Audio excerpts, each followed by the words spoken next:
Hi everyone. आज मैं आपको प्लांट्स की ग्रोथ के लिए बेस्ट हैक बता रही हूँ।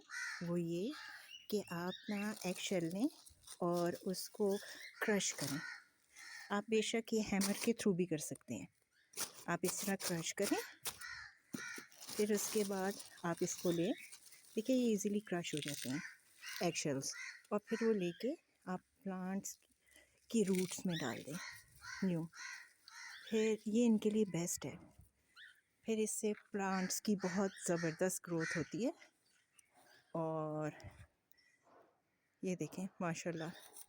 लेकिन मसला ये है कि आप इसको डेली नहीं डालेंगे, आप इसको महीने में एक दफ़ा ओनली आप डालें। ये बेस्ट हैक है। चलिए okay guys, take care, bye bye.